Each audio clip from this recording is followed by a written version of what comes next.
Bingo Blitz rules. If your bingo has ads in it, That's not a bingo. if it doesn't have the coolest tournaments, mini games, and the most breathtaking design, Nope, not a bingo. if your bingo moment makes you feel so excited that you just want to burst in joy and scream out loud, bingo! Sorry, so you're playing... Bingo Blitz? Now that's a bingo. Go for a world of excitement with Bingo Blitz, the #1 free bingo game. Download Bingo Blitz and play for free. Now that's a bingo. Streaming December 12th on Peacock. Paris Hilton and Nicole Richie are back. That's hot. Loves it. For a show-stopping reunion that will prove putting on an opera is anything but simple. We're really good at this. One thing's for sure, they won't be upstaged.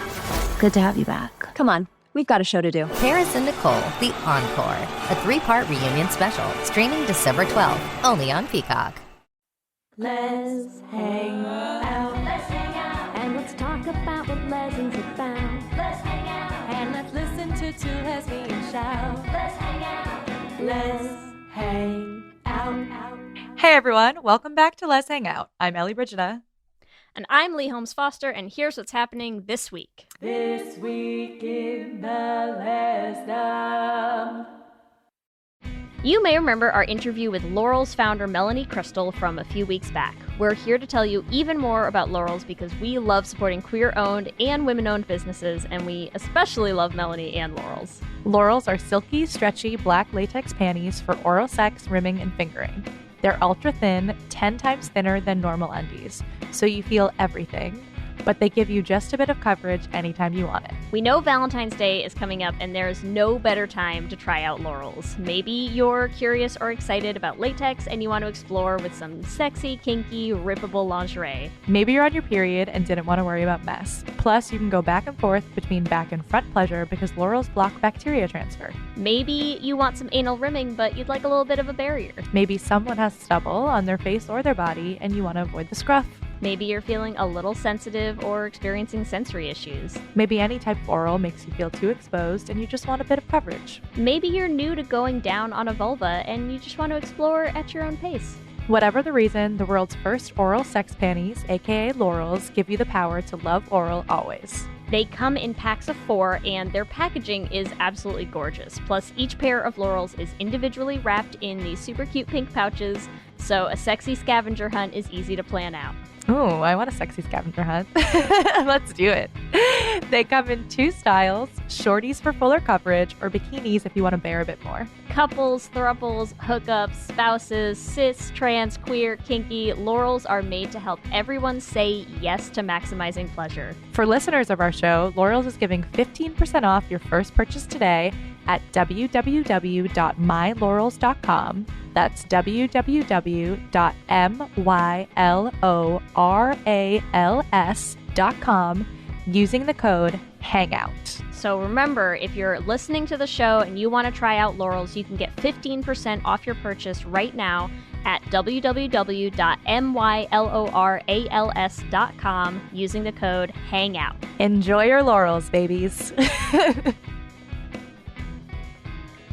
Let's hang out. This Week in the Lesdom is a place where we can touch base each episode about things going on with the podcast or otherwise. And we want to tell you that we are still in our Season 5 Patreon campaign. I wanted to thank everyone who joined our Patreon in December. We had a lot of new patrons because we were doing our wonderful 12 Days of Lesmas. We also are so excited to giving back to all of our patrons.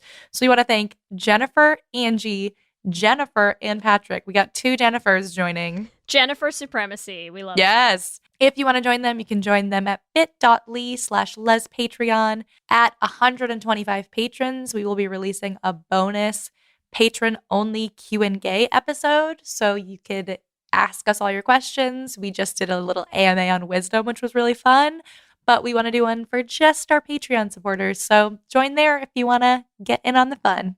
We are very excited. I know we've been keeping a lot of the stuff that's been happening behind the scenes with the Flame under wraps, but we want to let all of you know that we do have a live show scheduled September 15th at 7 p.m. Eastern Standard Time. We will be having a live concert version of The Flames. We'll be singing all of the songs at 54 Below in New York City. I can't even I'm stand it. so excited. 54 Below is a huge deal. Like, a lot of really big Broadway stars have performed there. So it's like a really, really amazing venue for us to be in. You can get your tickets now. So if you want to get your tickets, you can find that at 54 Below. If you just, I looked this up before, if you literally write The Flame 54 Below, our ticket link will show up. So you can get your tickets now, plan your trip to the city. We cannot wait to see you there. I will be there. Lee will be there. Valerie will be there. Caitlin will be there. Caitlin will be there. The rest of the cast, we're still working. We're working on the those, cast. We will let you know. TBD. But do not worry. No matter what cast we have there, they will be incredible and they will be singing the songs from The Flame. And we can't wait. Live in front of your faces. Live. Oh my gosh. Amazing. We will see you there. We also want to tell you some exciting queer podcasting news. Some of you may have seen that your fave and ours, Jasmine Savoy Brown, who you may know as Thaisa on Yellow Jackets, and of course you know from her star role in The Flame. But Jasmine is going to be joining Liv Hewson, also of Yellow Jackets, to host a new queer podcast that's being, I think, put out by Most, Netflix. right? As under the Netflix umbrella, called The Gay Agenda, talking to queer folks and especially queer creators and all about queer joy. And we are super psyched to see that happening. Can't wait to listen to it. So love it. We also want to talk about The Sex Lives of College Girls, which is out right now. Great show. And Biko Ortiz, who's one of our favorites, is on it. So if you want to check it out, I have heard very great things. Wow, listen, people from The Flame just out and about doing some cool shit in the world is what we're saying. And also, we just want to take a quick moment to shout out the Dickinson finale, which happened, and just Dickinson in general. Listen, you all know I am not the top person at keeping up with anything in real time, but I have been keeping up with Dickinson, did watch the finale, I think a few days after it aired because it came out on Christmas Eve or something. So we had, the girls and the holidays and all of that. But what an amazing show. What an amazing finale. And just, can't recommend it enough if you haven't watched Dickinson yet. It's worth, find something that's going to get you that free month of Apple TV. Watch it all. Do it.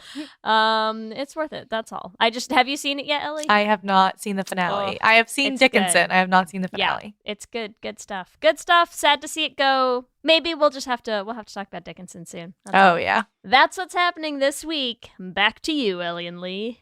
Thanks, Ellie and Lee, and welcome to our 75th installment of Should Have Been Gay. Oh, it was fun, it was great, but it should have been a little more gay. And in this week's episode, do you know what's coming, Ellie? Because I sure hope you do. Lesbians! In this week's episode, oh no, I wasn't even going to do that. I was going to go with the someday somebody's going to make you want to turn around and say goodbye. Come on, you had to. I should have known. I should have known. You had to know. I just feel like that's just iconic. Lesbians. I mean that too. But also that's every week. This week's episode. This week's episode, lesbians. Unlike any other. We're so excited. We're going to be talking about Bridesmaids, and my bridesmaids should have been gay today, which so many reasons. And we are joined by two very special guests with very extensive bios. So I'm going to give you their beautiful bios because they're incredible people who've done a million things. We are first joined by Renee Santos, who is a stand-up comedian that regularly performs at well-known clubs like Broadway Comedy Club, New York Comedy Club, and The Laugh Factory. Her debut national television appearance was on Showtime Network's Pride Comedy Jam, and since then she has appeared on several shows, including NBC's New Amsterdam, playing Nurse Heidi, and she just filmed an HBO Max special recently, which we cannot wait for that to come out. Hi, Renee. Hi. So happy to have you here. I'm so excited to be here. And this is one of my favorite movies of all time. It is it's gonna be so great. good. We are also joined by Renee's podcasting co-host for the podcast Never Normal, a comedic life coping podcast. That is Jackie Monahan, who is a comedian, actor, writer, and producer who is setting comedy stages on fire From LA to New York with her fearless brand of humor, she toured the country featuring for Amy Schumer, which included opening for her monthly in Vegas. Jackie has since been headlining clubs, colleges, and cruise lines such as Atlantis and Olivia, and currently co-stars in Wild Nights with Emily, starring Molly Shannon as Emily Dickinson, and on Adult Swim on The Eric Andre Show. Hi, Jackie. Hi, how are you? I'm good. It's so good to see you. We are so excited to have you both. Oh my gosh. This is going to be a blast. I've been waiting for this since we scheduled it, but especially today. My anticipation was just I'm so happy for this.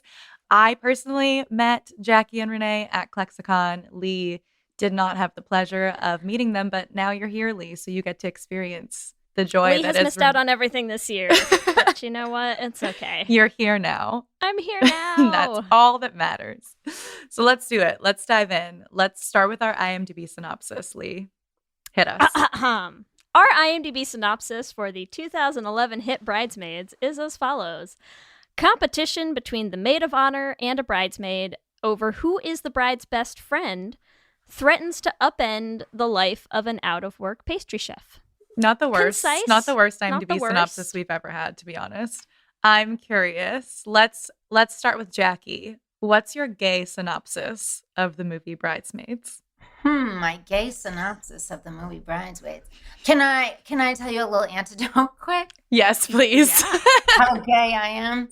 I went with some comics to a bar in LA, and I was talking to a guy for a half hour, and after I stopped talking to him, and I was with Amy Schumer, and she was like, so what happened? And I was like, what are you talking about? And she's like, you were talking to John Hamm. I had no idea. Stop it. That's how. Stop it. That's how gay I am. That's amazing. I had no idea. That's how gay I am. That is the perfect way to wrap that up. Yeah. Also, fun fact about John Hamm that I found out about the movie is he's uncredited in the movie.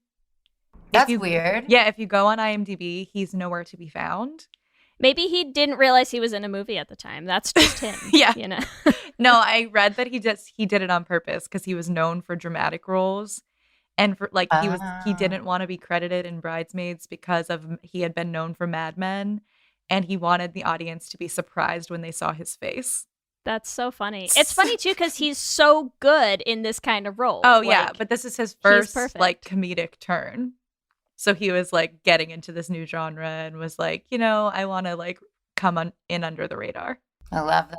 That's great. Yeah. But I feel like the two women were fighting over the bride's attention. That could be very gay. Oh, yes. I feel like that story is more of here's a why you're gay than, here's how Bridesmaid is gay. Yeah. Yeah. It was a very gay moment in my life that I did not know I was talking to John Hamm. It's We incredible. approve. Nor was I interested in him at all. I was like, when is this guy going to stop talking? Wow, when John Hamm listens to this podcast, he's going to be really hurt. I bet he remembers me. When he listens to this, I hope I was thinking what was I talking about? And I was talking about my landlord. I was talking all about my building. Cannot. Do you guys now know why I do a podcast with this woman? She's extraordinary. Renee, what about you? What's your gay synopsis for Bridesmaids? God, I'd have to say, out-of-work pastry chef is secretly in love with both Maya Rudolph and Rose Byrne, but not to confront that directly. All the expository characters will get happily married or partnered to somebody else. Yes. Yep. Amazing. That is exactly what happened. I don't actually know the name of their characters because they will always be Maya Rudolph and Rose Byrne to me. I had to, in the outline that I created for us, I wrote down all the character names because of that exact reason. I watched it today. I've seen the movie many times. It's one of my favorite movies ever, and I never know any of their names. So I had to look them all up today. So you're not alone. I've secretly been in love with Rose Byrne for a really long time, so I don't ever want to pretend that she can be somebody else. So she never has a character name in my head. Although I struggled with coming up with a synopsis for this because personally, I think that the cop and Melissa McCarthy's character should have been gay. I'm okay with the subtext of the other characters maybe not being completely gay. I think that's the obvious way to make this film gay. I mean, we'll get into that later, but when Melissa McCarthy's like, I'll climb this guy like a, I don't know what she said. She's something about like, I would climb this guy like a, I don't know, a tree stump or something like that. Climb him like a tree, How amazing would that be if that was like Judy Gold or something was playing that character? Listen, no one in this movie isn't gay. I think that's accurate. Oh, That's I have fine. a very long list of every person who's gay. It's very long. Yeah. Well, hit us with your gay synopsis then, Ellie. All right, here's my gay synopsis. Annie absolutely loses her shit when her best friend, who she's been in love with for her entire life, gets engaged and also replaces her with another lesbian best friend. Ooh. Amazing. Loses it. She has a gay freak out. That's the whole movie. Wow, I feel like I think I should go in a slightly different direction then, because I feel like we've covered this, right?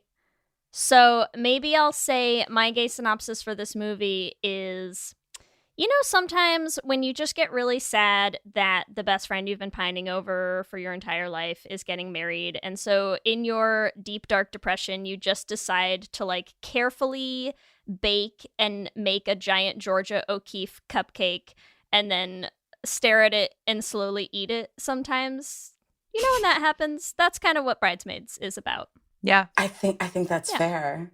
That may be my favorite synopsis. I forgot about that cupcake. I mean, I didn't forget about it, but I didn't really think about how gay the cupcake was. It's pretty gay. That's all I'm like going to a say. I'm like watching her cupcake. careful. Yes. She's like just so gently and lovingly like crafting this beautiful flower cupcake and then staring pointedly at it. And I was like, what is the point of this scene in the mind of the person who wrote it? Is Like what I'd she like was to know. clearly eating pussy. Come on. Pussy cakes. There's not a lot of like other alternative explanations I came up with. That's all I'm saying. Yeah. So yeah.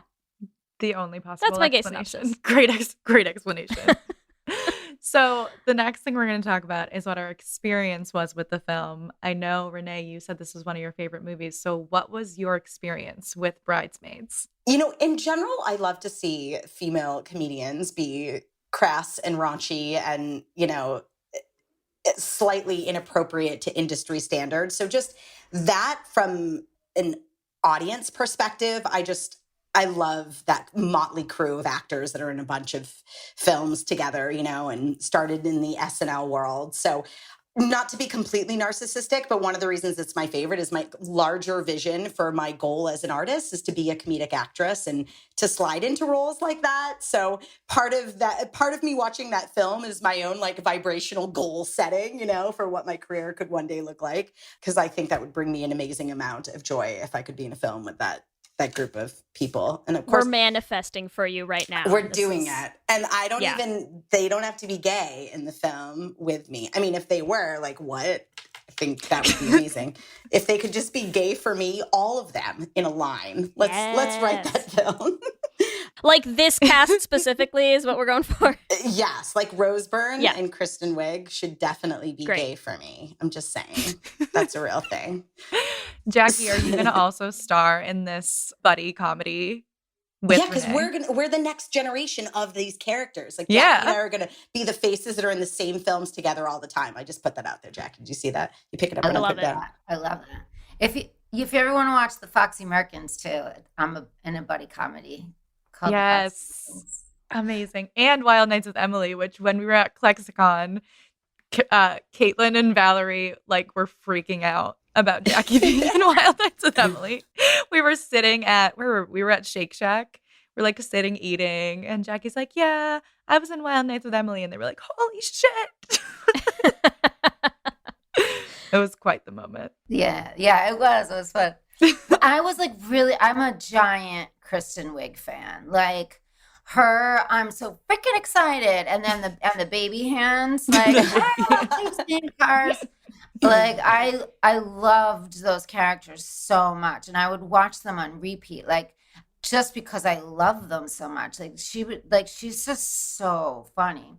So when I heard it was coming out, I was really please let it, I just didn't want to be disappointed. So I was really excited to watch it. I think I saw it twice in the theater.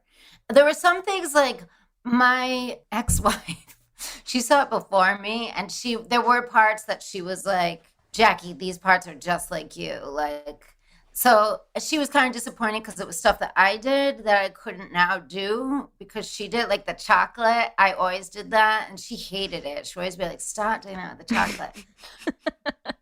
And just like her driving in the car, like doing all funny things, like that's stuff that I would do too. So she was kind of like, you know, those things that are burned, like you can't do those now. But I think there's, there's enough material out there for everybody to do stuff. You'll but find yeah, a new I was chocolate. just so thrilled at how funny it was. My favorite scenes were on the plane. I loved, oh my God, Melissa McCarthy. Yeah, and Melissa McCarthy, that was the first time being introduced to Melissa McCarthy. And she just like made me laugh even more than Kristen Wiig. So I loved it. I really loved it. And I must add, Jackie does a mean impression with baby hands as well. It's in one of our episodes of Never Normal. It's pretty stellar, I have to say. I'm not surprised by that at all.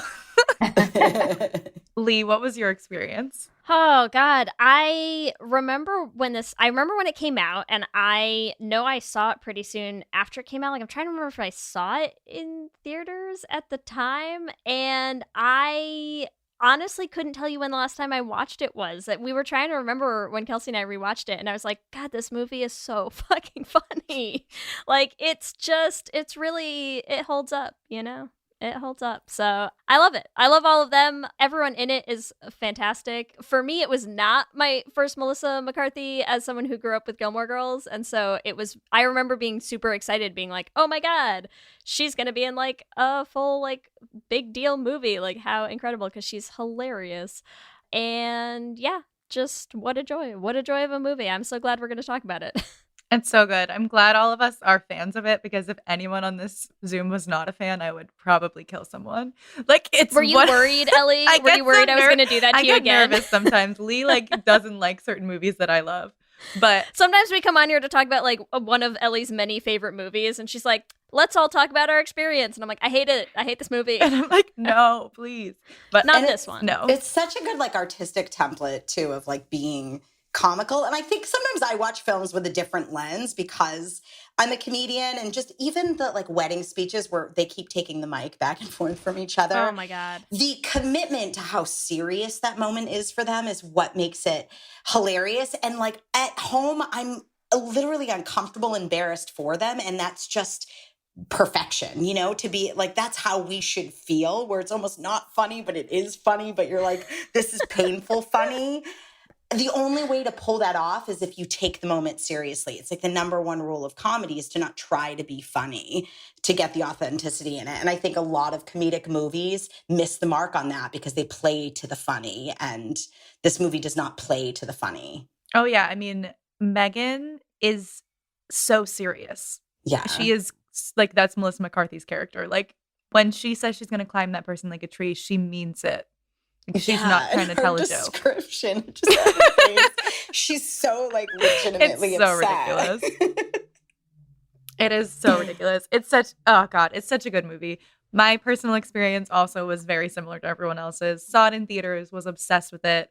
My friends used to like the Gilly from SNL, like Gilly. People used to do that, but with my name, Ellie. So I was a big fan of the Gilly. I also just love Kristen Wiig. Like, she is one of my favorite comedic actresses ever. I will watch anything she's in, and like, she can do no wrong. So yeah, I also agree. Like, I was so excited to see it and happy that it turned out to be like everything that you wanted it to be. Especially because, I mean, I'm sure the two of you have had experience with this, but I feel like this movie came out 10 years ago, right? And I feel like even now, still people are like, women aren't funny. And you're like, just watch Bridesmaids, or like watch any female comedian that you can find. Like, so I feel like it was like also just like a statement of like, hey, men are irrelevant in this film, like for the most part. Yeah. And it's definitely amazing. I don't like the Hangover movies. No, because men aren't funny. No, they're not. Yeah, so I thought Bridesmaid blew the Hangover away. Oh yeah. I love what just happened though, because and I just want to make sure that like all of the listeners know that, you know, you said you don't like the Hangover movies, and there was just like zero reaction from anybody on this call, which is like exactly the spaces we strive to create, you know? Did you expect someone to be like, wait, are you serious? No, but like, but that's films. why I love it, because I feel like if you said that in a room full of like straight people, like, you know, somebody would be like, you what? But like, no, like just nothing, like just blank slates, like an absolutely still pond of non-reaction, and I love it. I do too. Yeah, I've made that statement many a times because they anger me how not funny they are. Yeah. They're just not funny. And people argue with me all the time. So it's nice. I feel very happy and safe. It's how you know you're at home, you know? Yes, this is the place to make statements like that. I was just saying, like, I think sometimes in male comedy films, there's this exaggeration of like toxic masculinity that's supposed to make us laugh. And like toxic masculinity is not funny to me initially. So then when you give me an extreme or sort of slapstick absurdist view of toxic masculinity, like I'm more pulled away from the storyline than ever before. So I just don't get it. It doesn't resonate for me. Like the more machismo you are, like the less I'm going to watch. I guess I'm really gay. I do love Zach Galifianakis, but I like him much more on his own. Like I love Baskets. Oh, that's so good. Toxic masculinity, no. Women shitting into a sink, like, yes. A+. A+. So good. That scene was just like, oh man, this is heaven. That's so good. I also feel like this film is like so quotable. Like I was watching it again and I was like, I feel like I almost forgot how much I say this movie. Yeah. You know, like it's coming out of me like lava. Like, oh, like every quote is just like, it's perfect. It's perfect. You're doing it. You're doing it in the street. And it's very gay. Should we dive? Yeah, let's dive in. Into how gay it is? Because we could be here all night just talking about how great it is, you know? True. And it's great because it's a little bit gay.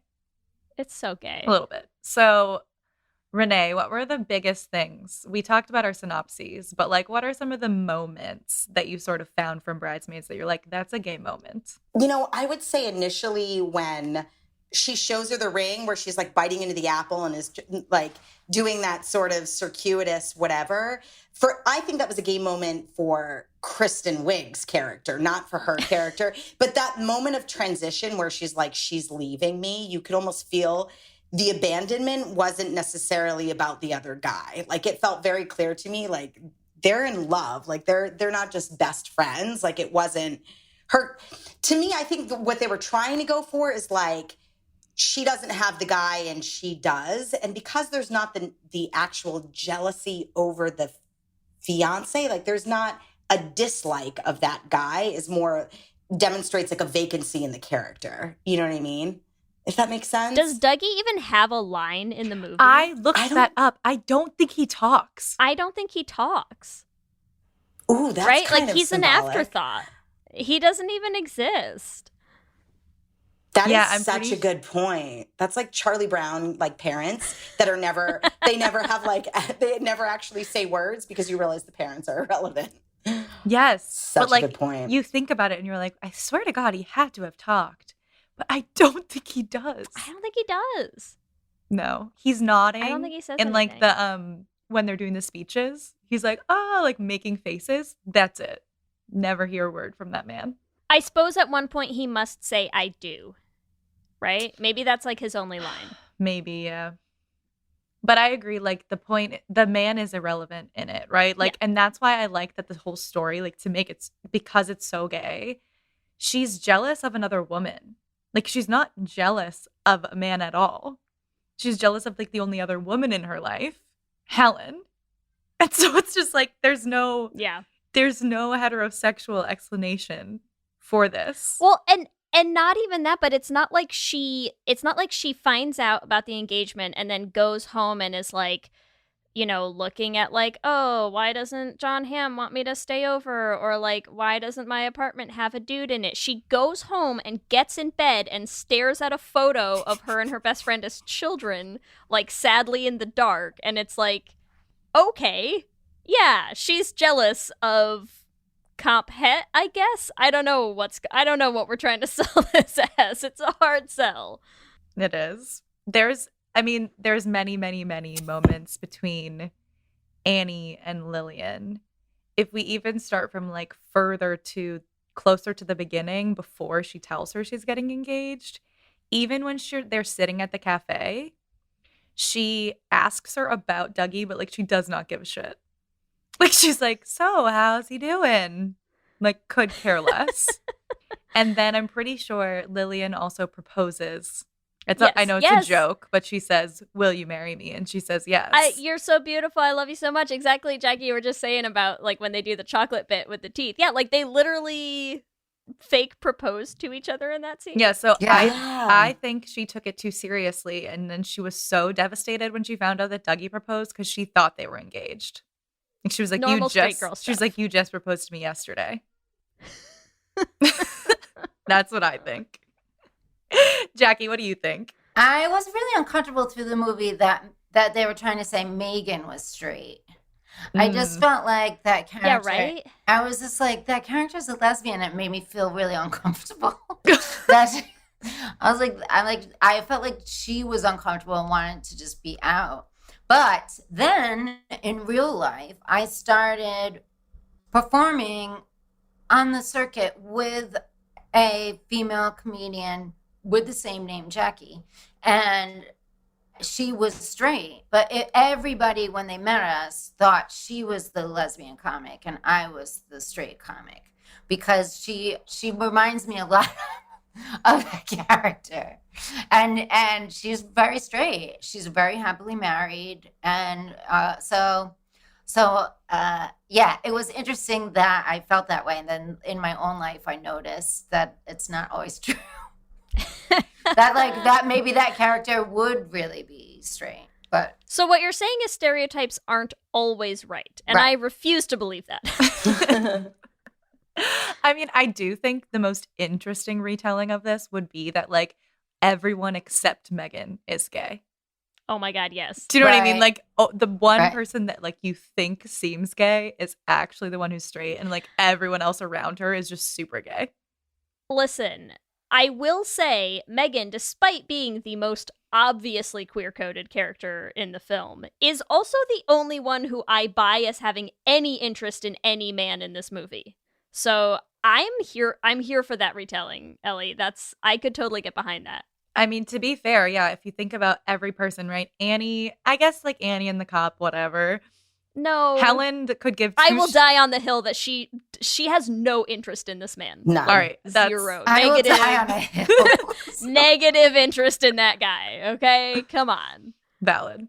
But Helen, you never see, like, she does never with her husband. Rita hates her husband, keeps saying that she, like, what did she say? Like, she just wants to watch Jimmy Fallon without being entered or something.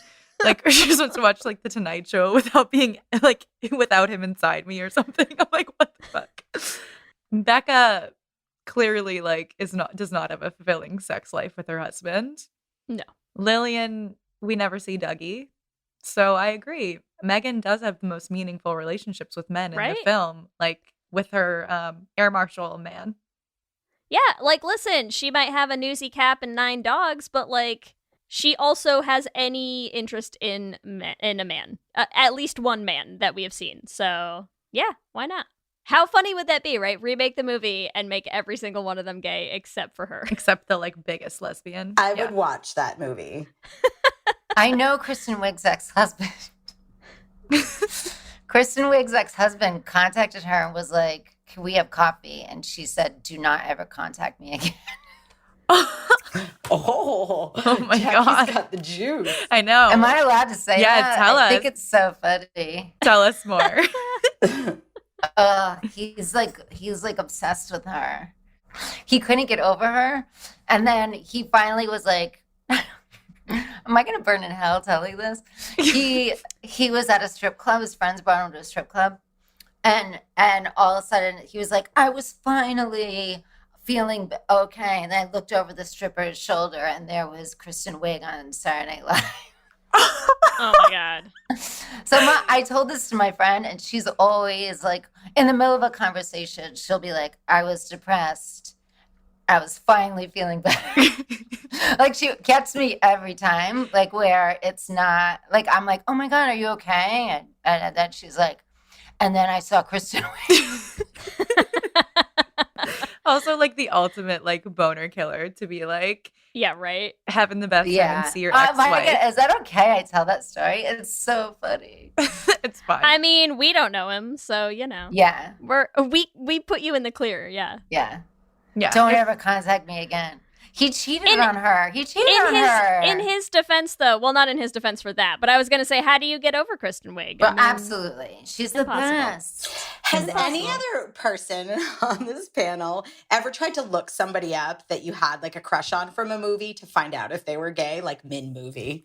Oh my God. Oh, Right? yeah. Like 1,000 immediately times. when you're all like, the time. I just want to see if maybe I had a shot, which is like the most random thing. Like, Listen, because you're a civilian. Listen, we are 75 episodes into should have been gay like movies and characters and whatever. Like, the number of recent Google searches on my computer that are probably just like an actor's name gay, just that's the Google search. It's just like so and so gay. Just what do you got for me, Google? What do you got for me? I don't care. Speculation, articles, Tumblr posts, just give it all to me. I don't care. Wait, who did you look up, Renee? Okay, this wasn't a movie, but I forget what her name is. But in the new L Word, that super hot girl that's with Danny now, that was with Bet for like a minute and a half. What is that actress's name? I think she's like Middle Eastern. She's stunningly gorgeous. Whoever that she plays actress is. Gigi. Yeah, she's The one who plays Gigi, but I don't Gigi. I mean, remember she's her. gorgeous. Yeah. Whatever. Come on. I was like, Who's gonna argue with you on that one? I just had to know, and I didn't get any definitive explanation, so I'm just gonna pretend in my head. So I'm still never gonna forgive them for taking away my dream thruple, but it's fine. I know. Dream throuple? Who's your dream throuple? My dream thruple was Alice and what's the Alice ex-wife? and Nat and Gigi all together. And Nat and Gigi. Yeah. On season 1 of the generation. They were kind of hot. It is true, but I think that's such a Come on, that was a good scene. That was good. It was a solid scene. For sure. One of the best lesbian sex scenes I've ever seen on TV. Wait, but what prompted the story though of you just had to tell us that you had to decide or like look up if Gigi was gay? Yeah, well, you know what prompted that is because like I have these movies that seem gay, like that becomes my impetus for looking it up. If there's like gay subtext, and I'm like, oh, I feel like, all right, if they're not going to get to the meat and actually address this, then I have to at least have some type of backstory in my head that'll allow me to be present during this film so that I can let myself pretend it's a gay movie. You know what I mean? It's also because sometimes you do it because they just play so gay in so many roles that are not supposed to be gay that you're just like, what's happening here? Like, is this just you cannot convincingly appear straight in a film? Like, what's happening? You know, like everybody has Googled, like, is Natasha Lyonne really gay? Because like, how could you not be? You know, like Katie McGrath, why are you so gay in everything you're in? It's just like, what's happening here? So yeah, it's fair. Agreed. I just thought maybe you looked up Rose Byrne mid Bridesmaids.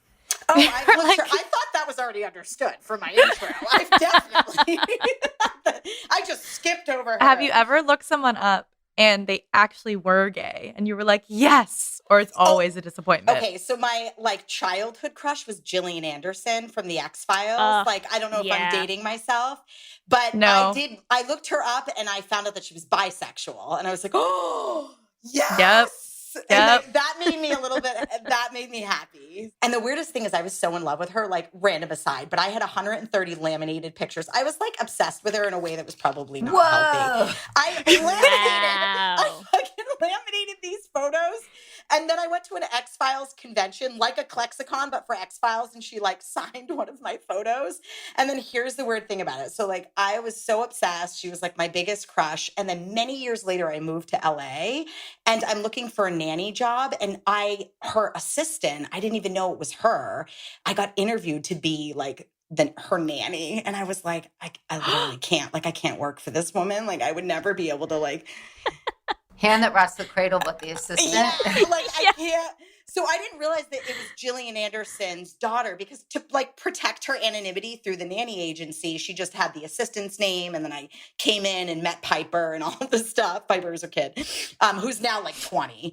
But at any rate, like it was that weird moment where I'm like, if Gillian Anderson ever found out that I had 130 pictures of her laminated, and I also stole when the X-Files movie came out, you know how they have those big cardboard things in the movie theater? Me and my sister stole that, and then I just got rid of David Duchovny. Oh my God. And then I used it as my laundry bin because it like stood up, and so I would throw my laundry at Gillian Anderson every day. Guys, it was bad. That is next level. No, it sounds amazing. I don't know what you're talking about. I think. Did you count the laminated things, or you're Yes. just throwing a number out there? Yes, because my sisters were making fun of me. They're like, that's psycho. You have 500 laminated photos. And I'm like, no, I don't. And then I counted them all. Where would you laminate it? Would you bring them to a store and have them laminate, or did you have a machine? Staples. I would go to like Staples. And man. And then I would I just can't believe this is coming out now. I know it's not This is normal. gonna I hope ruin Gillian you. Anderson No. doesn't watch this.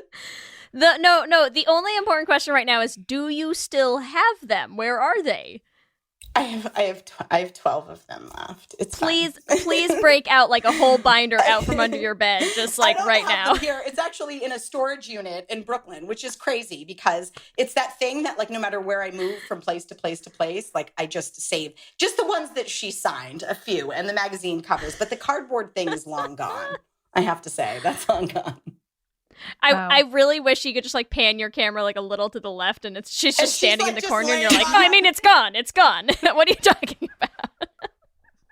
I finally felt like I was doing okay. And then Gillian Anderson, the cardboard cutout. In fact, if you guys ever want to do the X-Files film, how gay that film was, I suggest you bring me back. I suggest you bring me back. We'll put it on the list. You've got X-Files is very high on our list. Like, it's just, God damn it, Jillian. All right, but we have to get back we've detoured somewhere else now. So I don't. far. This episode is sponsored by BetterHelp. And as we head into Thanksgiving time, I want to start by thanking my wife, Kelsey, who has not only listened to just about every episode of this podcast for 8 seasons now, but who also is the only reason I'm able to make time to record it every week. She takes the kids, gets them dinner, and gets them ready for bed, just so that Ellie and I can come on and yell about gay things into each other's faces for an hour. So here's a reminder to send some thanks to the people you're grateful for in your life, including yourself. I've been in therapy for a long time now, and one thing that's so important about therapy is how it teaches you to be more intentional. And being intentional about gratitude and how to show that to the people you appreciate is just one of the many benefits that I've gotten from therapy over the years. If you've been thinking of starting therapy, consider giving BetterHelp a try. I know how hard it can be to find time for regular therapy, and BetterHelp is designed to be flexible and convenient for your schedule. You can fill out a brief questionnaire to get matched with a licensed therapist, and you can switch therapists at any time for no additional charge. If you want to start being more intentional about gratitude in your life, visit betterhelp.com/letshangout today to get 10% off your first month. That's BetterHelp, HELP.com/letshangout. Let's hang out. This episode is brought to you by Progressive Insurance.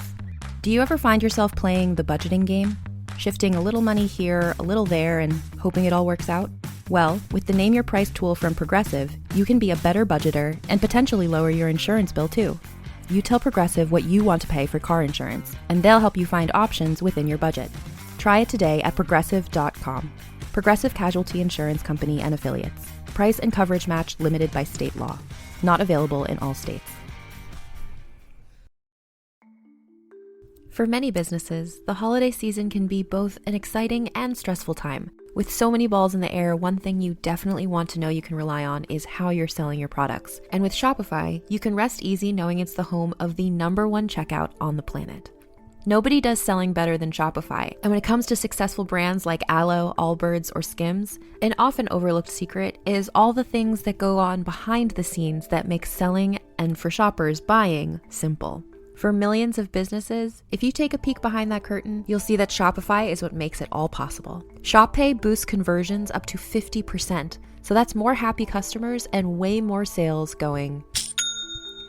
It's true all the time, but especially this time of year, your commerce platform better be ready to sell wherever your customers are scrolling or strolling, on the web, in your store, in their feed, and everywhere in between. Businesses that sell more sell on Shopify. Upgrade your business and get the same checkout we use for Realm merch with Shopify. Sign up for your $1 per month trial period at shopify.com/realm, all lowercase. Go to shopify.com/realm to upgrade your selling today. Shopify.com/realm.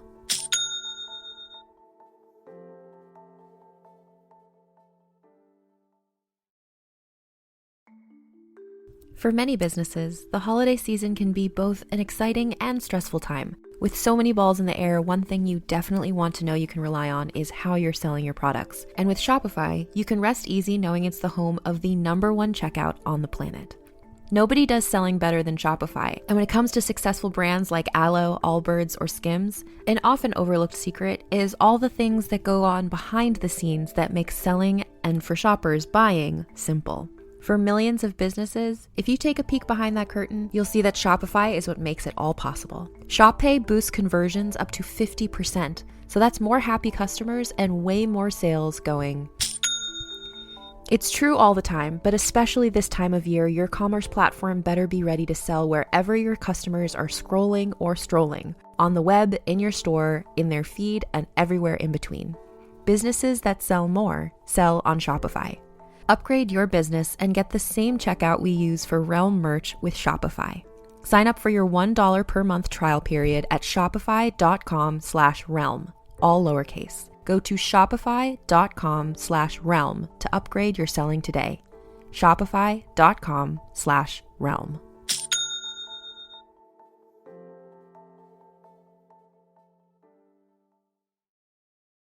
I don't even know where we are. For me, I fell in love with characters, and then I would realize the actors aren't the same. And so I would be disappointed. Like what was the character that you most fell in love with? Darlene from Roseanne. I thought Sarah Gilbert was going to be like the same. And then when I like met her and I was like, she's nothing like that. Like I wanted her to be like Darlene. And like Joe Polnicek. Nancy McKeon. And they're never the same. Yeah. It's not, you just got to hold on to the, the idea. Yeah, the vision in your head. That's all. Right. Yeah. Never meet your gay idols. Yeah. And like Jessica Jones, like I don't want to meet the actress because I just I love Jessica Jones. And who else right now? Oh yeah, Fiona from Shameless. Yeah, I don't know how we're going to get back, but we're going to get back. So back to Bridesmaids. On the plane scene, do we think anyone ended up in that bathroom? Yes. What's their faces? They have character names that I don't know. Hold on, I'll look them up. Rita and Becca. Yeah. Ellie Kemper's character and what's her face? Yeah. I mean, for sure. They are 100% having sex on that plane. I mean, they make out on the plane. That we have to at least talk about the gay moment. The plane was my favorite. I could watch the whole plane over and over and over again. And they make out on the plane after talking about the extremely disappointing sex that they each have with their husbands. And then I don't even know who says which lines to which person, but I just have written down the quote, "You're more beautiful than Cinderella, you smell like pine needles, and you have a face like sunshine."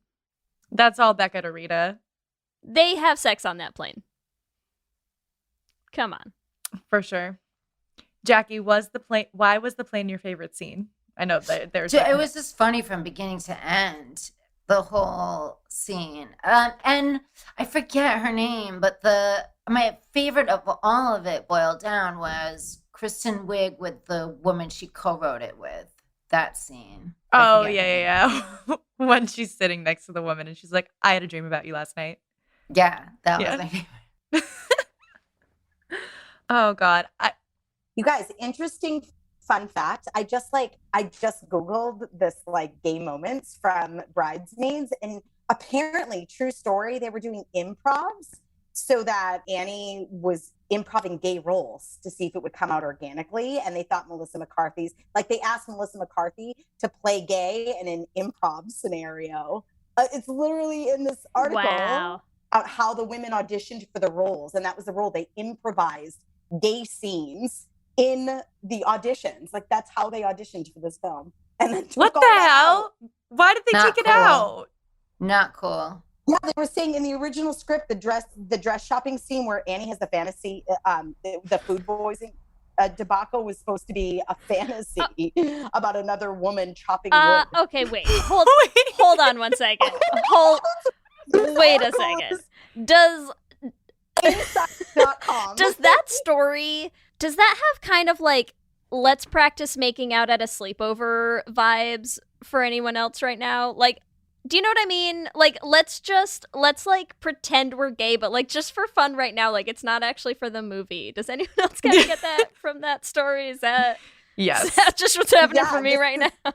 That's totally happening for me. And I feel like it's the only thing that bothers me about films like this, where we have to, as queer people, like create these substitutions, right? Because it's like we get to the art of it by having it be gay, because being gay is amazing. And I'm sure that these characters, like, one of the reasons they got cast is, I'm sure, being in that improv where they were all acting gay probably created a real organic connection. They were like, they would work amazing together. Now let's straighten out their characters. I don't know. Now I'm having Let's an play spin the emotional bottle, defense even to though this there's one. no boys here. But like in the movie, we'll cast some boys. You know? Yeah. Yeah, and really have follow because through. we have to make sure that we watch it. I cannot believe it. Insider.com, true thing. They auditioned by having them improv. Imagine we find out they do that in every movie. That's how they audition BuzzFeed's anybody. You just have newest, to improv The gay Secrets scene. Hollywood doesn't want you to know. I cannot. Wow. So should I put in under special skills? I feel like I should put gay improv well. Yeah. Yes. Like, does gay improv well? That's a great idea. Jackie, done. Special skills. Boston dialogue.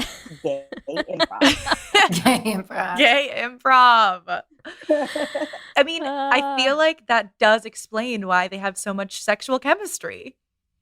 Like, Yeah. you can't just tell It's gotta someone to be. like be gay with their friends for like just rehearsal and then take it to the movie and be like, they're not. Yeah, I had a few of my friends try to be gay just for college. That worked out. Yep. And here we are now. All gay on a podcast. I was just gay for college too. Not Oh, actually. I was gay for more than college, but I just made like a few people gay in college. I just wanted to. Let's just say I offered the handbook to them, and they didn't want it. No toaster ovens for them. God damn them. It's okay. They're Next time. They're missing out, really. Who else is gay? What do you want us to All right. Well, I dig into, Elliot? Okay. I feel like there's still a lot. There's a lot Honestly, I could talk about Annie and Lillian for like 3 hours. I mean, so. I think we still should round out Annie and Lillian because their whole storyline is the center of the film and like is a gay storyline. We sort of talked about like how Annie at the beginning of the movie was like so devastated by the engagement, but I think it's also really interesting. You see their arc, right? They go from like being in love with each other, she gets engaged, they fight. But towards the end of the movie, Lillian also shifts, and you see that Lillian, I think, has feelings for Annie as well. Mm-hmm. Because she literally doesn't go to her wedding and hides in her apartment and has this whole scene where she's like, basically, I don't want to get married because I don't want to leave you. Like, that's what she says to her. And then Annie sort of just like releases her. But I feel like in the gay version, it would be like, that's the moment where she's like, oh my God, Lillian, you feel the same way. And then she'd be like, fuck the wedding. And then they'd hook up in her apartment and she could stay there. Someone somewhere has written this fan fiction, and if they have not, send it to us now. I think she says Send us she this fan says something fiction. about like, oh, I love taking bubble baths in my bath. And Annie's like, I know. And then they and then they get in the bath. That's Yes. what I want to see. Give it to me. In the remake. That's what I want. That's what I want.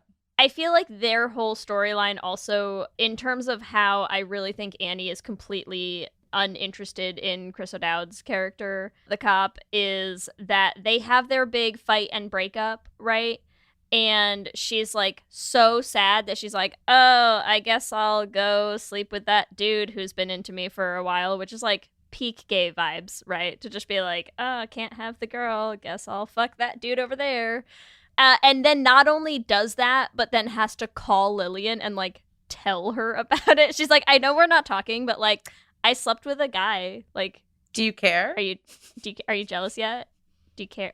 Do you want me back yet? And you're just like, oh, ladies, work your shit out. I know. That is such a gay projection. I definitely remember, like, before I came out and was in love with all of my best friends, like, I would lie, though. I wasn't actually sleeping with men, but I would full on, like, pretend about having interests in men that I was not even in 1,000 years would be into, just to kind of rile up that conversation to see if there was some type of like jealousy or just like, fishing for jealousy. Oh yeah, fishing for it. Yeah, I have so many like fake relationships in my head with men in college that were never real things. Yep, that feels like all of Annie's relationships with men. Yes. And all of Annie's interactions with Lillian just in general, like she is so jealous, it's absurd. And like that's what I think is funny too, is like there's so much of this movie that is, I get what they're going for in the like strong female friendships vibe, and I get it, and so much of it is relatable in that way, and yet also you're like, but also it's like a little insane, right? Like it's totally insane. But do you think partly it's because of the filter is through the fact that we are all lesbians? Because I also no. None of that. I hear people talk about platonic female friendships, and I'm like, what are you talking about? I fuck all my friends. That doesn't even make sense. Like I can't even wrap my brain around that. But that's why I think Bridesmaids does not depict a platonic female friendship, because I think if Annie and Lillian's friendship was platonic, there would be none of the drama that exists. Solid point. Right? Like, so I do think platonic female friendships exist. I just not in our podcast. They don't. In general, sure. we've never met one that we've ever seen, but I've heard rumors. You know. Yeah, people do have them, but this is not one of them. Right? Like I don't know. Exactly. I'm like, exactly. I feel like in movies you always see men coming to break up a wedding, and it's like so romantic. But there's never the woman. Like if there was, they would be like, they're crazy, lock them up. And they are all crazy in this movie. But you would want Annie to break up the wedding. Yeah, totally. So, she should have just shoved Dougie in the water, right? Yeah. Like just shoved him in the fountain at the end. Also, he should have fallen in love with Megan. Yeah. Well, they're brother and sister, so maybe no. Oh yeah, that's right. Oh yeah. Oops. It like weird. Just occurred a little too late, you know. Maybe like, they find out. Obviously. Maybe they find out they're not really related, and that's when they realize. I'm gonna say it could actually fit because there was something weird going on with the brother and sister roommates characters too, where they're like totally right. There was a weird Rebel vibe happening there, so like that maybe this movie out. would be okay with leaning into a little bit of incest. I don't know. just throwing that out there, okay? Yeah, I don't even want to talk about them because it's too freaky. It's also like, yeah, it's too much. But I do love their characters in it are so ridiculous. She gets a free tattoo. He's putting the most obnoxious. I can't. And it's so it's like a weird lizard thing. Like I just love that it's huge and it goes all the way around her back. I mean, there's so much about that is just comedic genius that like that whole just concept of like just because it's free, don't take it. It just reminds me of like the problem in this country where we just take crap that's free, where you're like, this is awful for you. She literally has like a disease growing on her back. Well like, done. It was free. It's great. It was free. Who cares? Pour some peas on it. You'll be fine. Insane. I feel like Helen, too, is super gay. And I feel like that's why Annie has such an issue with her. Because I cannot imagine in however many years they've been friends that Lillian has never had like another friend, right? True. But I feel like Annie is specifically threatened by Helen because number one, she's Rose Byrne and she's hot, right? Like the second she sees her in that gown, Annie has like serious gay panic. Right? She's just like, this fucking hot woman is friends with my friend. And then I feel like she realizes from the speech that, oh, Helen's in love with Lillian too. Because like the speech that Helen gives to Lillian, I know that's like all improv, but it's a gay speech. Yeah. And she's like, I love you so much. I love you. I mean, she says, I love you like a number of times. Like, you're so important to me. You're so, I don't know if I'm quoting it, right? But Yeah, that's the whole speech. She just says, I love you, I love you, I love you. I'm pretty sure she also says, I told you things I've never told anyone. Yes. And you're like, what the fuck are you talking about, Helen? What did you tell her? Okay, wait. I can remember one other part of that speech, which is also that they go to sushi together a lot. So I'm just going to say her speech boils down to, I love you, I have shared things with you that I've shared with nobody else, and eating fish. Great. Eating nothing fish. Eating fish. Nothing to worry about here, Annie, is what we're saying, okay? Eating vagina cupcake, because there's a lot of eating vagina cupcake in this film. Listen. I cannot. So Jackie, good. did you notice anything else gay about Helen? No. You think Helen's straight?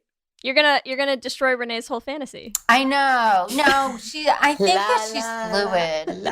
I think she's kind of in love with herself. I don't know if she's capable to love anybody else more than she loves herself. Like, addicted to being, projecting like this perfectness. True. But I feel like I'm going to go deep here for a minute, but I feel like that's like such a thing when you're hiding that you're gay. Right. Is to be like, I'm going to be perfect. Like, no one will ever be able to tell that I'm gay, because who would ever assume that this like girl who wears like beautiful dresses and like has it all pulled together has this secret? And then she told the secret to Lillian. And so that's why she's like, I love you, Lillian, because you're the only one who knows my secret. I'm still in for it. I love that. I think like that's that. exactly it. Yeah. Yeah. Gay. What about John Hamm and Annie's relationship? I was just like the entire first scene. Yes. I can't even watch it. I was like pacing in my room because I watched it again last night because I'm like, I need to recall the film. And I remember like every single time I was like fast forwarding or like eating my popcorn or like distracting myself or like wrapping up my last few texts in the movie theater before I turned my phone off. Like, I can't even look up during that scene. Because it's so uncomfortable. It bothers me. Because it's so, yeah. I mean, as soon as like I think the first line of the film is, will you cut my balls? And I'm like, I can't. I'm already out. I'm out. I'm out. I tap out. This Lesbo's tapping out during this scene. That's fair. That's fair. It is also, I think, like a gay power move when movies just like to start with like the most horrifying, disappointing straight sex, right? Oh, that's a good point. I mean, it's just really starting off strong for us, I think. Yeah, totally. I mean, when I started to watch this for It Should Have Been Gay, when the first scene started, I was like, well, of course. Like, it is. It's just like every time she sleeps with him, it's not good. No. And it's always bad. She's totally detached and just like laying there. And I feel like, I don't know a lot about heterosexual sex, but I'm assuming the role of pillow princess is much more active in male-female relationships, is my assumption. So you think she was being a pillow princess in that interaction? Well, I mean, a princess almost speaks to like being entitled to that. Like, you want to lay there and just receive it. I think she was like an involuntary pillow princess. Just like kind of didn't know how to participate in it and didn't really want to participate in it. It was just kind of waiting for it to be over. Like, her general disgust about the whole, it's almost like she was there because she's like, I should do this. Like, I need to like normalize. And it's that thing where like you force yourself to just do what you think you're supposed to do. Like it screams all of that to me, which made me horribly uncomfortable. But I'm glad that I like recommitted to the film because I almost couldn't watch it. And I was like, this is a weird lead-in for me. But now I get it. Like in retrospect, to see how horrifically uncomfortable it was definitely speaks to how gay she really is. And they don't show you any alternative, too. That's like the only sex scenes you really get in the movie, right? Like, ostensibly she had good, fun times with the cop, but, like, you don't see it. Yeah. You get a detailed view of her making and eating a cupcake, but you don't see her have sex with the cop. That's all I'm saying. Yeah. Good point. Really So good true. point. We got a longer makeout between Rita and Becca. Yeah. Yeah. For real, honestly. Wow, this film is like so gay in every way, not just with like the main characters, but like all of them. They're it just gets all gayer gay. and gayer. Listen, and then we build up to the we should also talk about Annie's breakdown, right? Like when she goes to the Paris party and like loses her shit and she's like, how dare you, this was my thing, like I gave you this idea.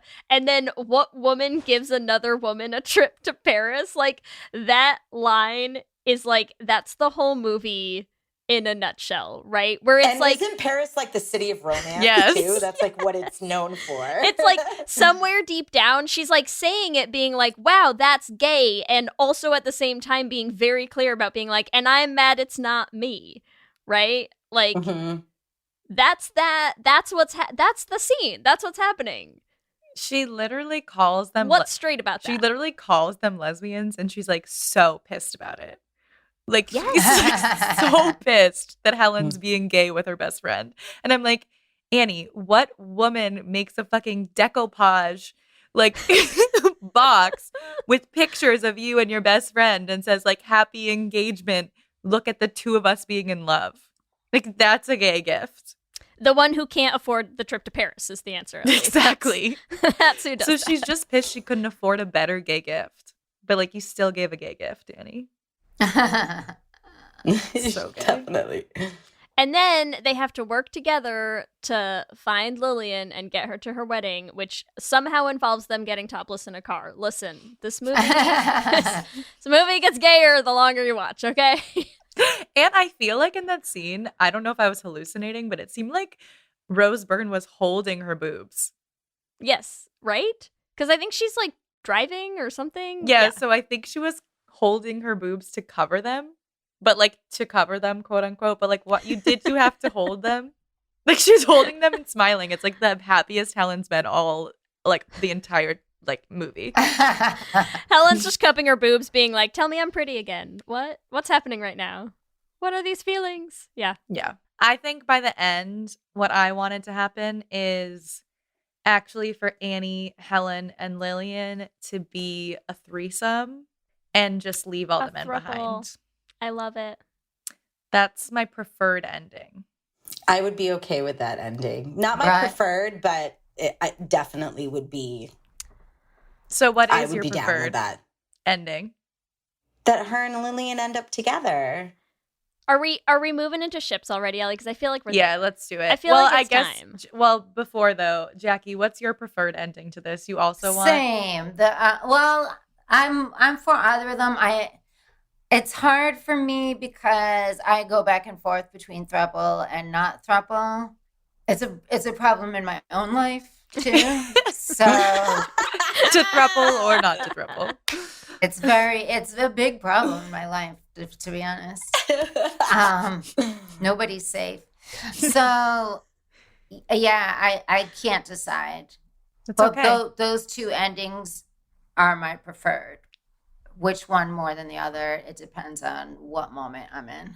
Both great choices. So let's do it. You're right, Lee. Let's jump into our ships then. All right. So which characters are we shipping? Each of us will pick 2 characters or 3 if you want the throuple together.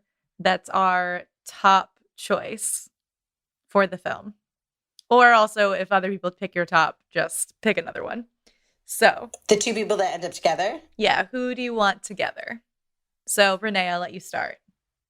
Well, I think definitely Lillian and Annie, but how amazing would it be if Melissa McCarthy ended up with Rose Byrne and like a weird twist at the end where they just walk into a room together because Melissa McCarthy would just to pull that off, but with no explanation. I wouldn't want an explanation.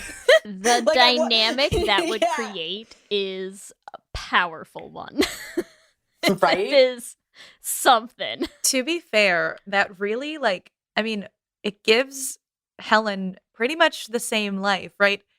In a way, like Megan's character is like filthy rich. Yeah. Right? So Yeah. it's just like she's with this like rich lesbian instead of her like rich husband who doesn't pay attention to her. Wait. And because Helen has that whole speech where she's like, people only want to be like, only have me in their wedding so that I'll like throw them the big fancy party. And like, because she has all the money and everything, who could better truly appreciate her for who she really is than somebody who is also filthy fucking rich? Like, match made in heaven. Oh my God. I can't believe I didn't see this before. My eyes have been opened. And what a great segue to Bridesmaids too. Like that also speaks to like an obvious sequel. Yeah, and everyone's like, what happened? Where's the sequel? I'm furious. I was thinking that as I was watching it. It's been 10 years. I'm pissed. Right? We should get a Bridesmaids too. I'm pissed. Let's write that, ladies. Wait, I need their ship name though. What's the Helen and Megan ship name? We Run a Tight Shipwreck.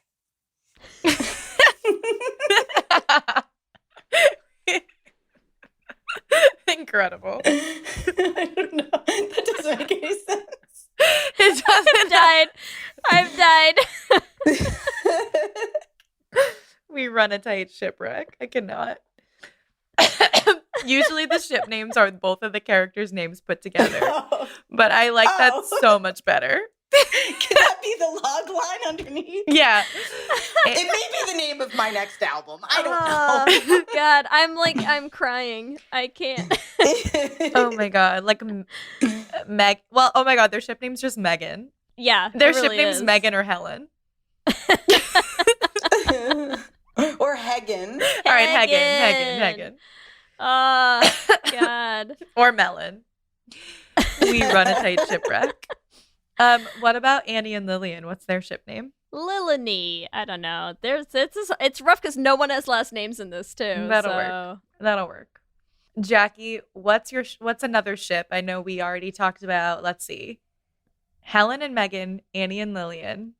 Who else? Who are other? I like the idea of the throuple of Lillian, Annie, and Megan, but the twist is Megan gets really femme. Because she's been needed to be top this whole time. Wow. So it's a throuple, but Megan gets really soft and starts wearing heels and stuff. And the other two, I'm into it. The other two get a little bit more butch. And then the ship is called Thruples Do It Better. Yes. Amazing. These are the best ship names we've ever gotten. Ever. Lee, what about you?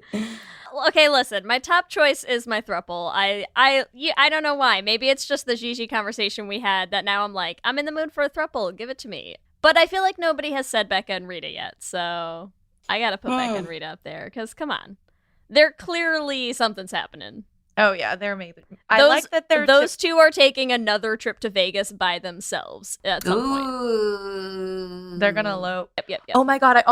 I just realized Rita says before they go to Vegas, like, I need to have an experience that I can fantasize about to have sex with my husband. Yes. And then they never get to Vegas, but she does have an experience. Yeah, that kiss is gonna carry her through. So she's gonna be thinking about that makeout every time she has sex with her husband. Holy shit! That just like was a big light bulb And then moment instead for me. of Rita and Becca, because she almost ruins it with her husband, the ship could be Wrecker. Get it? Rita, Becca, Wrecker. Whoa! Like marriage wrecker. Marriage wrecker. Yes. Ellie, I feel like you need to play Bridesmaids, and like Mystery Science Theater. I feel like you need to film that, like your own commentary on. Yes. Like I think that would be well, giantly received. I'll do it. Because you're so good. That's so good. That blew my mind. Yeah, that was remarkable. Wild. What about you, Ellie? Who's your top chef? Who would Oh my you do? God. Well, all right. We threw like so many people already out I know. there. We haven't named the throuple yet. If you want to put them out there. Because Annie, it would be Annie, Helen, and Lillian, not Annie, Helen, and Megan, right? So we have another person in the throuple. Well, we have two competing thruples. Two We can competing name them both. thruples. Okay. So Annie, Helen, and Lillian would be, oh my God, Heleny. I don't know. That's all I got. And Hellion. Yeah. It I doesn't got a work new as boat well. name. Do it. Competing thruples. I like it. Yes. I Competing like it. thruples is really funny. Yes.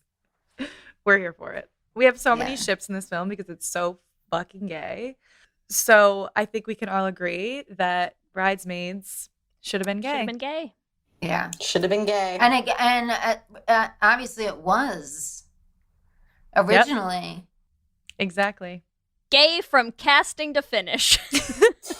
Yes.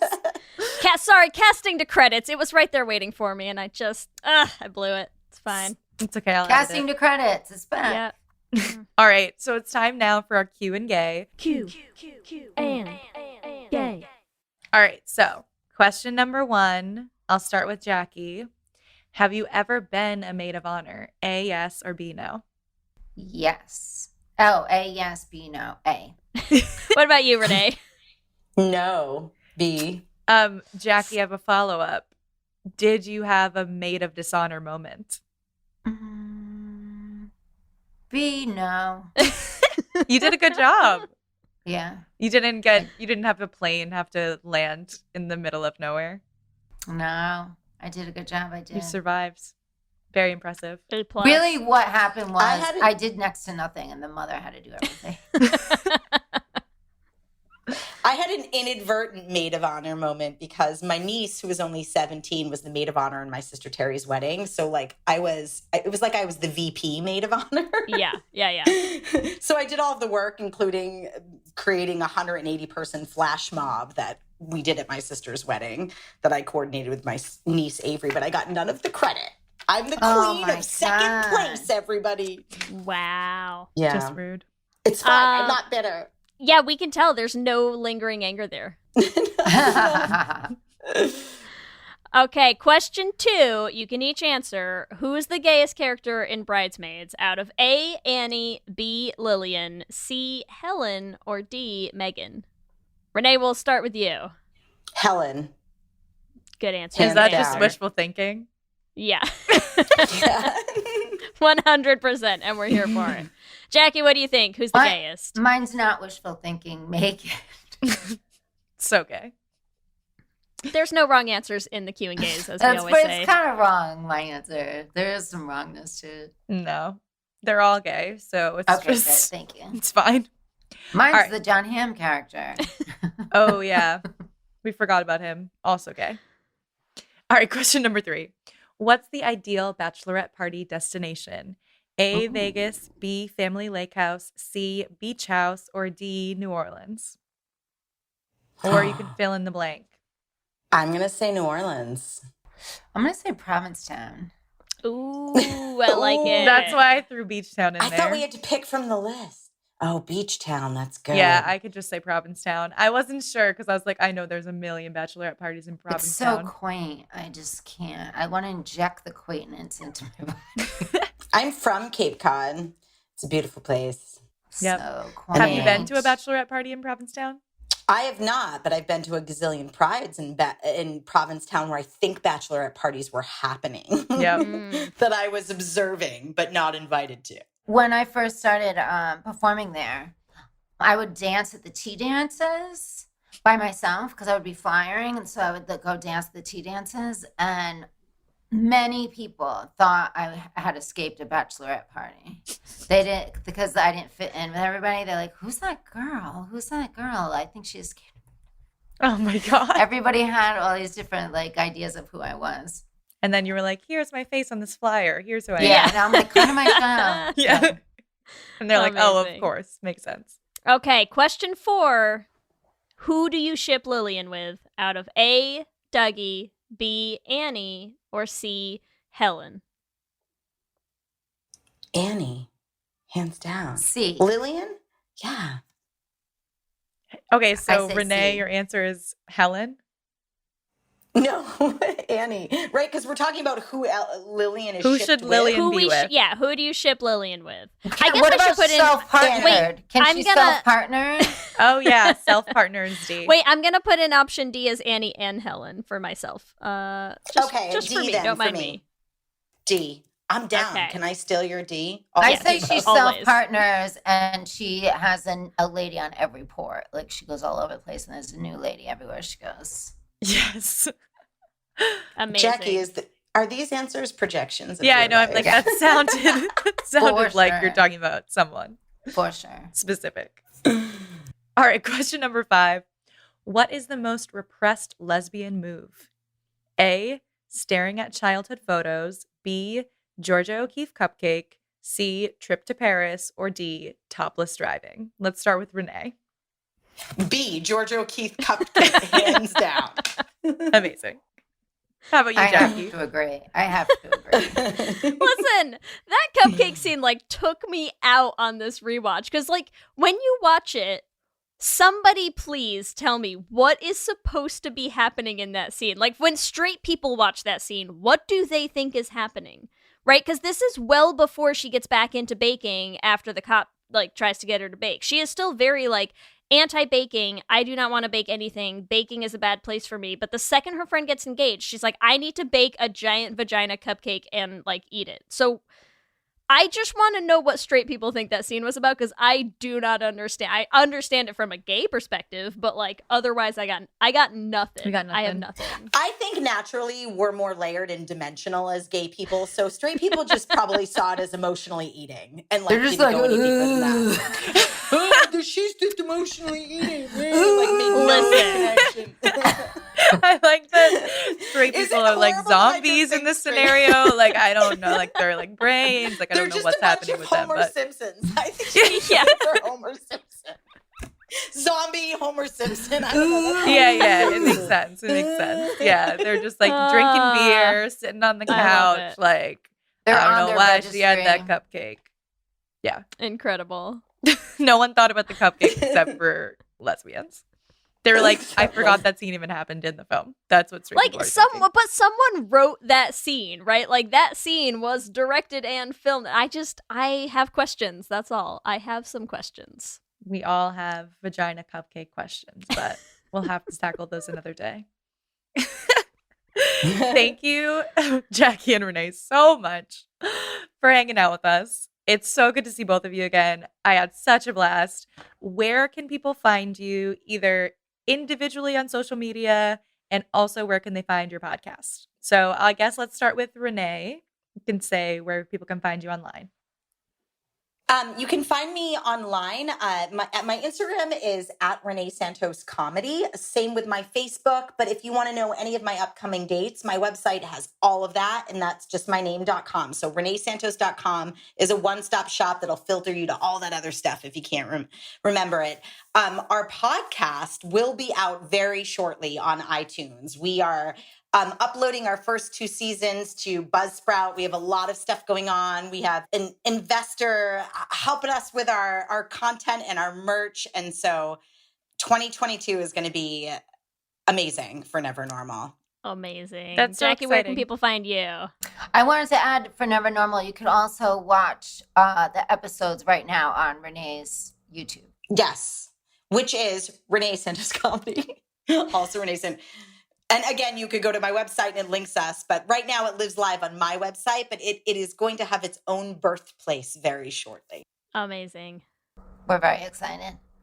I'm Jackie Monahan on everything, or Jackie Permos Monahan, but I think you can get everywhere by putting Jackie Monahan and JackieMonahan.com. And I'm on Twitch. Very I'm on cool. Twitch a lot every other Saturday for the Jackie Mo Show at 5:30. Amazing. Thank you so much. This has been incredible. And so gay. Thank you. This is so much fun. The gayest. The best. Oh my God. Let me hear you say hip, hip, hip, hip, hip. When We love hearing from all of you. We love continuing to build this community, and we just like to shout out some of our favorite things every episode. And this week, we want to shout out one of our listeners, Aiden, who sent us a message suggesting another Les Essentials on Princess Bubblegum and Marceline from Adventure Time. So listen, Aiden, we just want to say we have added it to our list. As any of you who listened to our AMA recently when we did it on Wisdom, we are always struggling with how to include as many Les Essentials because they do take us a long time. But we just want to remind you, if we hit enough patrons, we will also start trying to cover some extra bonus episodes that could be Les Essentials, but maybe we don't have time to do as many Les Essentials every season. So, listen, if you want to make sure that your faves get covered, just another thing to keep in mind, but they are on our Les Essentials list for sure. So thank you so much for writing us in that lovely message. And we're so glad you enjoyed the Willow and Tara episode as well. Because, yes, it's also just a fave. Great suggestion. We haven't done any Les cartoons yet. So no, we haven't. It's actually not a bad idea. I haven't seen Adventure Time, but I have seen some cute little scenes between the two of them. So I'm here for it. As always, we want to thank our Lesbian Jesus patrons, Mark Foster, Jess Klaus, Tanya Ferguson, Jacqueline Rose Nishino, Sarah and Julia, Danny Gunlock Tamora, Brittany Ray, Alana Rosen, Lizette Stye, Stacy, Adi Benitez, Fiona W., Whitney Lennon, and Jennifer Trujillo. And our King Princess patrons, Amy and Ellen, Leah Henley, Liz Chen, Julia Gonzalez, and Ashley White. Thank you all so much. We could not do the show without you all, especially our Lesbian Jesus and King Princess patrons, but all of our patrons, we love you all so much. Thank you. Remember, you can also find us on all the social medias, Instagram, Facebook, Twitter, and TikTok at Les Hangout Pod. You can email us at leshangoutpod@gmail.com. You can check out our website at leshangoutpod.com. Whatever app you use for podcasts, make sure you subscribe so you'll be the first to know when new episodes drop. And remember, you can also find all of the episodes of The Flame up on any podcasting app. We're also posting some videos of our episodes up on our YouTube channel, so make sure you subscribe at youtube.com/leshangoutpod to catch them. If you want to help support the podcast, there are so many ways that you can do that. The first that is free and easy is to leave us a rating and a review on the Apple Podcasts app. It A, helps new people find the podcast, and B, we just like reading the reviews. If you want to support us financially and join our Patreon family, you can do that at bit.ly/lespatreon. We have a lot of really cool perks at each level, including a bonus Q&A episode once we hit 125, and some bonus Les Essentials, like Lee said, when we hit 150. So you can join at bit.ly/lespatreon. And I think you all know that we are actively working on our next musical. So if you want to help support The Flame, which includes getting The Flame up on stage this summer in New York, and also making the next musical podcast that we're working on, you can support us specifically to those efforts at bit.ly/theflamepatreon. If you want to get some Les Hangout merch, you can do that at bit.ly/lesshop. We have mugs, we have shirts, we have tote bags. We got everything your little gay heart could desire at bit.ly/lesshop. If you want to follow us individually, you can find me on Instagram, Twitter, and TikTok at LSH Foster. And you can find me on Instagram, Twitter, and TikTok at Ellie Brigida. With that, I'm Ellie. And I'm Lee. And let's hang out again soon. Let's hang out.